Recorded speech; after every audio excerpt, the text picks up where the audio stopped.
ಒಂದೇ ಜಾತಿ, ಒಂದೇ ಜಾತಿ, ಒಂದೇ ಮತ, ಒಂದೇ ಮತ, ಒಂದೇ ದೇವರು, ಒಂದೇ ದೇವರು. ಒಂದೇ ಜಾತಿ, ಒಂದೇ ಮತ, ಒಂದೇ ದೇವರು ಅಂತ ಎಲ್ಲರ ಹತ್ರ ಪಠಣ ಮಾಡಿಸ್ತಾ ಇದ್ದಾನಂತೆ. ನಮ್ ಗೌರವ ಘನತೆ ಸಿಗೋದು ಕೀಲ್ ಜನರು ನಡು ಬಗ್ಸ್ಕೊಂಡು ನಡೆದಾಗ. ಯಾಕಾದ್ರೂ ಆಗ್ಲಿ ಅನಾದಿ ಕಾಲದಿಂದ ಬಂದಿರೋ ನಮ್ಮ ಘನತೆ ಗೌರವನ ನಡೆಸ್ಕೊಂಡು ಹೋಗ್ಬೇಕು. ಹಾಗೆ ಮಲ ಹೊರವರಿಂದ ಹಿಡಿದು ಈಚಲ್ ಮರದಲ್ಲಿ ಎಂಡ ಇಳಿಸೋರವರೆಗೂ ಎಲ್ಲ ಅವು ನಿಂಬಾಲಕರು. ನಾರಾಯಣ ನಾರಾಯಣ ನಾರಾಯಣ. ನಮ್ಮ ಜನಗಳಿಗೆ ಆಗುತ್ತಿರುವ ಅನ್ಯಾಯದ ವಿರುದ್ಧ ಕೆಲಸ ಮಾಡಲು ನಾನು ಉತ್ಸುಕನಾಗಿದ್ದೇನೆ. ಅನ್ನ ಕೊಡೋ ದಣಿ ಮುಂದೆನೆ ದೌಲತ್ ತೋರಿಸ್ತೀಯ ಹುಡಿ ಮಗನೇ. ನಾನೇ ಎಂದು ಹೋಗದೆ ನಾವು ಎಂದು ಹೋಗೋಣ.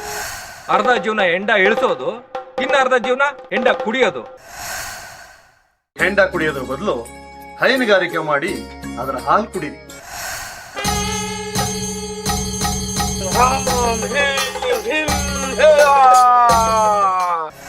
ಕಲ್ಲಿನ ಮೇಲೆ ಹಾಲಿನ ಅಭಿಷೇಕ ಮಾಡೋದ್ರ ಬದಲು ನಿಮ್ಮ ಮಗುಗೆ ಹಾಲು ಕುಡಿ.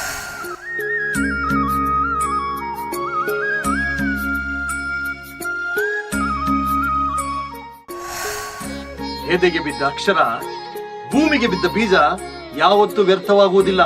ಶಿಕ್ಷಣದಿಂದ ಸ್ವತಂತ್ರರಾಗಿ, ಸಂಘಟನೆಯಿಂದ ಬಲಿಷ್ಠರಾಗಿ, ಶಿಕ್ಷಣದಿಂದ ಸಂಘಟನೆಯಿಂದ ಬಲಿಷ್ಠರಾಗಿ. ಆ ಶಕ್ತಿ ನೀವೇ ಗುರುಗಳೇ.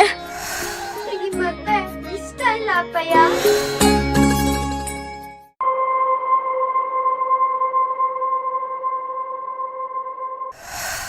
ಅವರಲ್ಲಿ ಏನೋ ದೈವ ಶಕ್ತಿ ಇದೆ ಅಂತ ಪಾಪದ ಕೆಲಸ ಮಾಡಕ್ಕೆ ನನ್ನಿಂದ ಸಾಧ್ಯ ಇಲ್ಲ. ಹೋಗ್ಲಿ ಬಿಡ್ರಿ, ಬೇರೆಯವ್ರ ಬಗ್ಗೆ ನಾವೇ ಕೊಟ್ಟೆ ಕಿಚ್ಚು ಪಡ್ಕೋಬೇಕು.